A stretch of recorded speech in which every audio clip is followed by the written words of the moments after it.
You see, here is the sea, Mr. Sanders, so calm and apparently unchanging, and yet it is part of my new conception about the nature of the world. At this same sea, many times in the past history of our Earth, has rolled over the surfaces of the land masses, sweeping away all life and vegetation, and eventually returning again to its former bed. This is the part of the biblical theory of the flood and the theory of people of other races. Oh yes, this actual event, the last one, is recorded in all the sacred scriptures of all the old civilizations, from the Hindus to the Bible. Mr. Foster, before we go on with that, you've made a number of predictions, scientific predictions, which you claim have come true.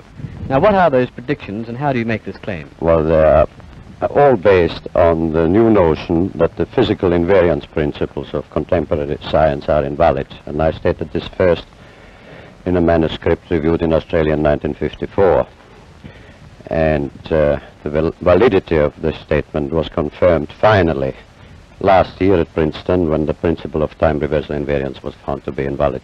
Well, who accepts the fact that you have made these predictions accurately? Well, the facts as such are undeniable and must be accepted because they're documented, and it was accepted as such at Oxford, at the Tasmanian University, and also at the National University. The facts as such are accepted, but the explanations and the new views as yet are not. Do you mean to say that you reject all the basic principles of science established since Aristotle's day? No, it does not mean that. I state and maintain that those concepts and interpretations of science, which are still based today on Aristotelian logic, have a certain purpose, but that is defined by a statement as that a spade is a spade or a fine chisel is a fine chisel. But these concepts are inadequate for a complete understanding of the real nature of the world. How is it possible, Mr. Foster, that you as an individual can work out these theories when all the other established scientists have computers and all the money of governments behind them, and yet they apparently can't? Well, I do not claim at all that it is due to my own intellect or to my own penetration. I have been deeply interested from early youth in the real nature of the world, and I held my own views and ideas. But many years ago, about 14 years ago, when I was challenging one of the fundamental conventional principles of science, I had a definite inspiration, not knowledge as such, but an indication and a guidance which I followed, on which I worked very hard, and to evolve into a new structure of understanding. Inspirations are related to thoughts of genius. Do you think or consider yourself to be a genius? No. I consider myself to be an ordinary, humble person who wants to serve mankind with what man has striven for from the beginning of consciousness, with truth and understanding of the world. Well, now, one thing, you have a theory about the moon, and we expect to be able to get observable facts about the moon fairly soon. What is your theory? Well, it is by now rather more than a theory. 10 or 11 years ago, I stated to various scientists that the moon is not a piece of rock, but it is a plasma phenomenon, a cosmic plasma, and that this fact will eventually be confirmed. I made certain predictions which were already confirmed in 1958, and the situation now is coming close to a complete confirmation. What will be the result if you're proved to be correct in your theories? The result will be profound and decisive, because it will give proof that a complete reinvestigation of the laws of nature is necessary. Because if the moon is a plasma, no man will ever land on it. The soft landing attempts will all fail. That means that the mass of the moon is far less than is currently assumed. It's in a different state of energy, and it has far less mass. That means there is no more explanation for the tides. If the moon, for example, had only 1,000th part of its current mass, then the tides would only be 2 inches high under conventional theories instead of sometimes 14 feet. And that means that if it is proved that the moon is a plasma, then all gravitational theories are out, and the new concept of the cosmos and of its laws has to be evolved. Aren't you being a bit adventurous, though, because you know that we're going to be able to test out your theories on the moon fairly soon?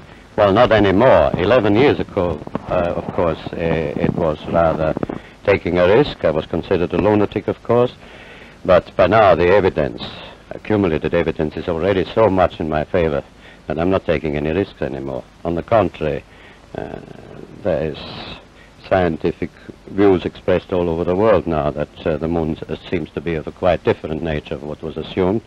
But the Americans and Russians are thinking of landing men on it.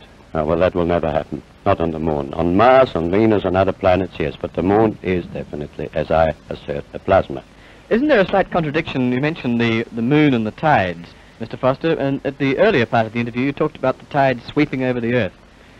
Well, there is no contradiction there, because once the moon is proven not to be a piece of rock, but something of far less mass, and the gravitational theories are out and discarded, new concepts have to be involved which will show that the lawfulness of nature in the cosmos is identical to that in a hydrogen atom or in atomic processes.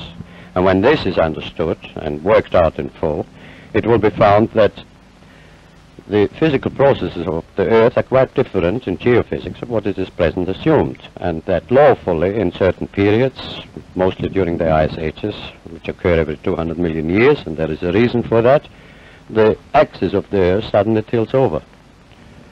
And when this happens, then you get the floods of the Bible, which were recorded before.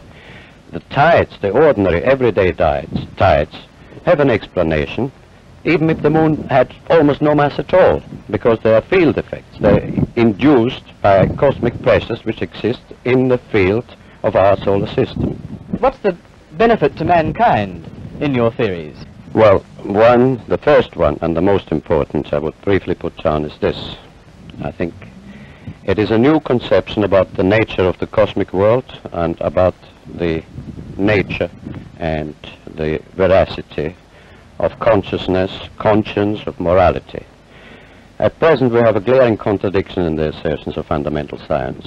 Scientists assert that they are completely uninhibited in their pursuit of truth, that they're completely uninhibited in their pronouncements, and that they produce for mankind, out of their knowledge or understanding, means which man can use according to his moral nature. So if the scientist produces a television set or a jet motor car or a hydrogen bomb, it is up to the common man then to use it in a manner which he finds according to his human nature. Yet the very same processes or dialectics of science also declare that morality, concept of man's moral nature, is an illusion, that it is merely behaviorism or something due to conditioned reflexes or to herd instinct. And this, of course, is a contradiction which must be resolved and must go out.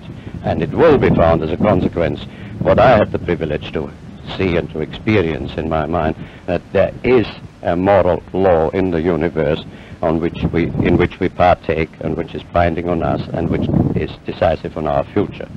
Now, in the practical aspects, when it is understood that the geophysical laws are quite different and that this tipping over of the Earth axis has occurred often, suddenly in the past, and will occur again, if the new view is elaborated, and I will not live long enough anymore to do that, it will be understood that the speed of light is not a universal constant as it is now the foundation of science, that it's changeable, and that perhaps 50 years before the next change of axis there will be an increase in the speed of light. And if scientists will work out why and how, then there will be sufficient warning that mankind can prepare itself. Instead of building atom bomb shelters and hydrogen bombs by the millions, we will build provisions of making humanity floatable and to survive this crisis. So it comes again to the age-old concept that truth is the guidance, the hope and the directive of the human mind, and that man must strive to understand and to know the real nature of the world.